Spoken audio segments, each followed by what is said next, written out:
Xin chào và chào mừng tất cả các bạn đã quay trở lại với kênh của mình, và mình là Bé Con đây. Trong cái video ngày hôm nay thì mình sẽ nói về các cái nhân vật mà những cái bạn là người chơi newbie nên sở hữu. Cái giá trị của các nhân vật này mang lại cho những bạn newbie là tương đối lớn, cả về mặt sức mạnh cũng như là về những cái phương diện khác như là khám phá map hay là những cái sự linh hoạt trong cái việc sắp xếp đội hình. Do những cái bạn newbie là những cái bạn mà có thể chưa có quá nhiều kinh nghiệm trong cái việc là sử dụng các nhân vật ở trong tựa game Genshin Impact, cũng như là có thể là các bạn chưa sở hữu được quá nhiều những cái nhân vật để có thể sắp xếp được những cái đội hình hoàn chỉnh. Cho nên là trong cái video ngày hôm nay thì mình sẽ giới thiệu cho anh em một số những cái nhân vật nó khá là linh hoạt trong cái việc thay đổi đội hình, và cũng như là cái hiệu năng sử dụng của nó sẽ đáp ứng được rất là nhiều việc ở trong cái quá trình mà anh em trải nghiệm cái lục địa Teyvat. Và ok, không phải làm mất thời gian của anh em nữa, chúng sẽ bắt đầu ngay đến cái nhân vật đầu tiên thôi.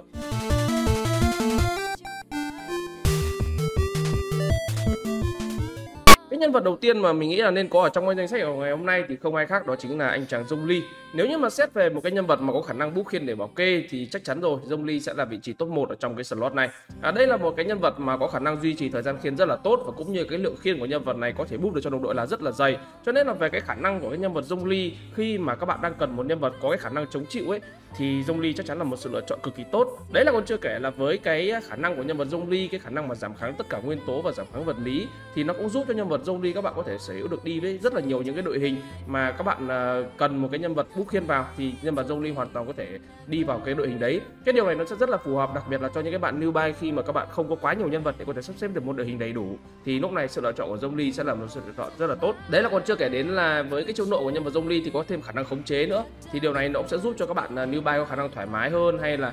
các bạn có những cái thời gian để các bạn phản ứng với cái tình hình hơn. Thì theo như mình thấy thì đây sẽ là một cái sự lựa chọn cực kỳ tốt dành cho những cái bạn là người chơi newbie. Cái nhân vật tiếp theo mà các bạn newbie nên sở hữu ở trong tựa game Genshin Impact đó chính là thảo thần Nahida. Nahida là nhân vật hệ thảo được ra mắt ở trong cái giai đoạn 3 chấm của tựa game Genshin Impact, và kể từ khi ra mắt thì cái nhân vật Nahida đã thể hiện rõ cái vai trò của mình là một vị thảo thần đích thực trong các cái đội hình hệ thảo, với khả năng mà gia tăng được cái lượng sát thương cũng như là khả năng boost cho đồng đội là cực kỳ tuyệt vời. Nó rất là phù hợp với các cái đội hình hệ thảo, và nếu như các bạn là người chơi newbie và các bạn đang hướng tới lựa chọn build những cái đội hình xoay quanh đến phản ứng hệ thảo thì chắc chắn rồi, Nahida là một sự lựa chọn không thể bỏ qua. Đấy là còn chưa kể là Nahida có một công năng rất là đặc biệt, đó là Nahida có khả năng thu thập nguyên liệu từ xa. Cho nên là với những các bạn là người chơi newbie, khi mà các bạn trải nghiệm cái lục địa Teyvat ấy, các bạn cần thu nhặt những nguyên liệu để có thể nâng cao nhân vật, thì chắc chắn rồi Nahida sẽ hỗ trợ cho anh em rất là nhiều trong cái quá trình như vậy. Nên là cái nhân vật tiếp theo mà mình đề xuất cho các bạn newbie ở đây thì không ai khác, đó chính là thảo thần Nahida. Cái nhân vật thứ ba mà mình nhắc tới ở trong cái video ngày hôm nay thì cũng là một vị thần khác, thế nhưng mà vị thần này đã từ chức rồi, thì đó chính là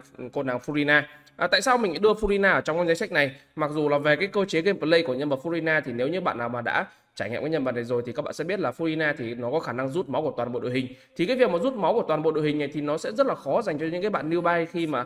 các bạn sẽ bị mất máu của toàn bộ team ấy. Thế nhưng mà mình vẫn để nhân vật Furina ở trong cái danh sách này. Thứ nhất là bởi vì Furina là một nhân vật vừa có cơ chế rút máu của đồng đội, thế nhưng mà đồng thời thì Furina cũng có cơ chế hồi máu do cái việc là các bạn chuyển dạng đến từ chiêu kỹ năng nguyên tố E. Cho nên là điều này thì nó sẽ giúp cho các bạn newbie vừa có khả năng gây sát thương mà cũng như là vừa có khả năng trị liệu ở trong team. Tức là một nhân vật thì các bạn đã có hai vai trò ở trong đội hình rồi. Thì như vậy thì nó sẽ rất là phù hợp với những cái bạn mà đã không có nhiều đội hình, cũng như là không có nhiều nhân vật mang những khả năng như gây sát thương và trị liệu để có thể là xử lý cái tình huống. Thì lúc này thì mình thấy là Furina là một sự lựa chọn rất tốt. Tiếp theo nữa nó là Furina thì có một cái cơ chế đó là di chuyển lên trên mặt nước, thì cái này nó cũng sẽ rất là tốt trong quá trình mà các bạn khám phá map và các bạn phải đi qua những cái vùng mà có nước chẳng hạn. Thì có việc Furina ở đây thì mọi thứ nó sẽ được giải quyết rất là dễ dàng, và nó rất là phù hợp với lại những bạn newbie. Và cuối cùng thì là cái khả năng của nhân vật Furina là cái khả năng mà phát triển rất là lớn, khi mà có khả năng boost sát thương gây ra cho toàn bộ đội hình là rất cao. Cho nên là nếu như mà xét về cái giá trị là về lâu về dài ấy, thì cái nhân vật này là một nhân vật cực kỳ là mạnh và nó cực kỳ là hữu dụng trong rất nhiều những cái đội hình. Thế cho nên là với cái nhân vật Furina thì mặc dù nó sẽ có một vài những cái nhược điểm như rút máu của toàn bộ đội hình,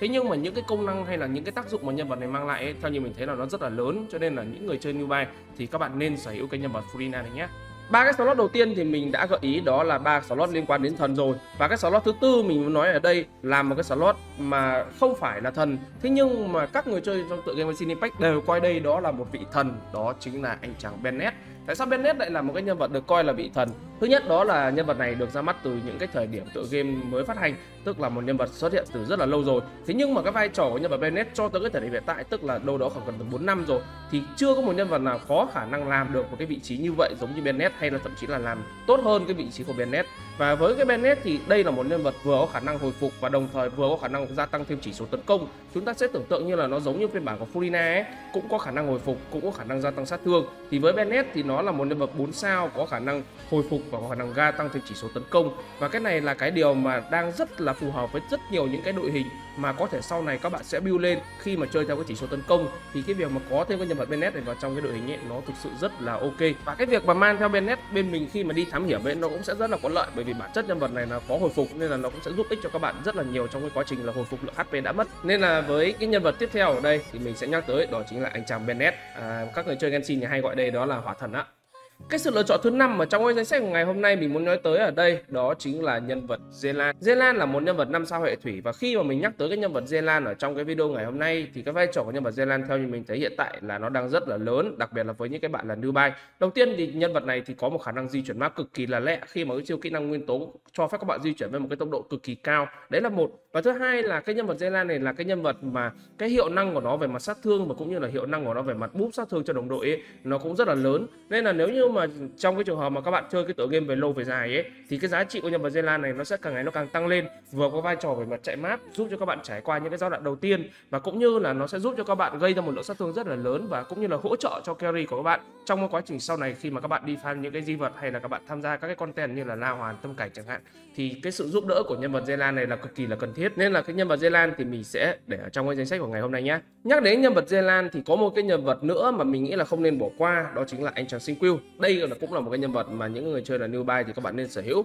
Trước cái thời điểm mà chúng ta có cái nhân vật Zelan thì Sinqiu là một sự lựa chọn cực kỳ là mạnh trong cái việc mà cần những cái nhân vật có khả năng cấp ấn thủy, thì lúc này Sinqiu nó là một sự lựa chọn cực kỳ là tốt. Có chăng là sau này khi mà nhân vật Zelan thì cái vị trí cấp ấn thủy của nhân vật Sinh nó sẽ được chia bớt sang cho nhân vật Zelan, nhưng mà điều đấy không có nghĩa là làm cho nhân vật Sinqiu là nó yếu đi. Sinqiu vẫn có thể kết hợp được với rất là nhiều những cái đội hình mà hiện tại là các bạn có thể sở hữu, thậm chí là bản thân nhân vật Sinh còn có thể kết hợp cùng với lại Zelan để tạo thành một cái đội hình, đó là đội hình súng nước cũng rất là mạnh với rất là nhiều những carry như là Yoimiya hay là Hu Tao hay là thậm chí với Alexino mới đây. Thì cái sự kết hợp giữa cặp đôi Zelan và Sinh ấy là một sự kết hợp cực kỳ là tốt. Còn nếu như mà tách hai cái nhân vật này ra thì bản thân Sinh nó cũng làm được một số những cái vai trò cực kỳ là tốt, như là thời gian cấp ấn thủy lâu hay là cái tần suất áp ấn thủy của nó nhiều, và từ đấy thì nó giúp cho các cái đội hình liên quan đến phản ứng hệ thủy như là Hyper Bloom hay là những cái đội hình liên quan đến bốc hơi ấy, nó cũng sẽ đạt được cái giá trị rất là lớn. Cho nên là cái nhân vật này là cái nhân vật mà mình sẽ xếp ở trong cái danh sách của ngày hôm nay. Và đấy là còn chưa kể là đây lại là một nhân vật 4 sao nữa, tức là khả năng sở hữu của anh em nó sẽ là rất là cao, đặc biệt là trong những trường hợp mà các bạn không có quá nhiều đội hình cũng như là các bạn chưa có điều kiện để luôn các nhân vật limited như là Zelan chẳng hạn, thì Sinh sẽ là một cái sự lựa chọn cực kỳ là tốt dành cho anh em. Cái nhân vật cuối cùng mà mình nghĩ là những người chơi là newbie các bạn nên sở hữu ở trong đội hình thì đó chính là anh chàng Kazuha. Nhân vật Kazuha là cái nhân vật mà mình thấy là các bạn nên sở hữu. Thứ nhất là bởi vì nhân vật này có một cái khả năng hỗ trợ sát thương cực kỳ tốt dành cho các đội hình mang nguyên tố thủy hỏa lôi băng. Thì đây là một nhân vật khả năng boost sát thương gây ra rất là tốt này, và boost sát thương nguyên tố rất là tốt, và thậm chí là nếu như mà trong trường hợp mà các bạn cần những nhân vật mà có khả năng gom quái ấy, thì bản thân Kazuha cũng có một khả năng gom quái cực kỳ tốt, có thể sánh ngang với lại các cái nhân vật gom quái khác, có thể như là Venti chẳng hạn. Thì Kazuha nó cũng làm một cái vai trò có thể coi như là tương tự, và thậm chí là nó sẽ còn nhỉnh hơn các cái nhân vật 4 sao với nhiều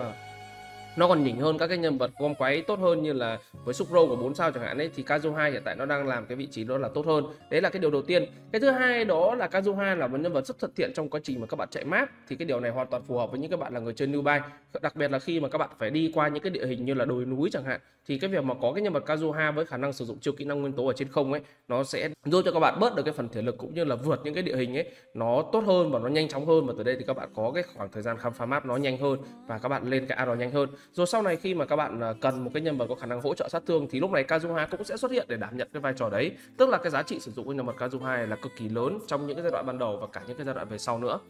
Ok, và trên đây đó là tất cả những cái nhân vật mà mình nghĩ nếu như bạn là một người chơi newbie thì các bạn nên sở hữu ở trong đội hình. Những cái nhân vật mà mình kể ở trên thì thậm chí không chỉ dành cho những người chơi mới, mà những người chơi cũ lâu năm thì cũng đều cần để có thể gia tăng thêm cái lượng sức mạnh khi mà các bạn đang muốn trải nghiệm các cái content như là La Hoàn, Tâm Cảnh chẳng hạn. Thì cái việc mà sở hữu một trong những cái nhân vật ở đây thì theo như mình đánh giá là nó cũng đem lại một cái giá trị cực kỳ tốt. Thế còn các bạn có đồng ý với quan điểm của mình hay không, hay là các bạn muốn bổ sung cái nhân vật nào vào trong cái danh sách này thì đừng quên để lại ý kiến của anh em dưới cái phần bình luận nhé. Và như thường lệ thì nếu như anh em thấy thích video thì hãy ấn cho mình một like, và nếu như đây là lần đầu anh em đến với kênh của mình thì đừng quên ấn vào nút đăng ký cũng như là ấn vào nút chuông thông báo để theo dõi thêm nhiều video của mình nhé. Cảm ơn anh em rất là nhiều và hẹn gặp lại anh em trong các số video tiếp theo. Bye bye.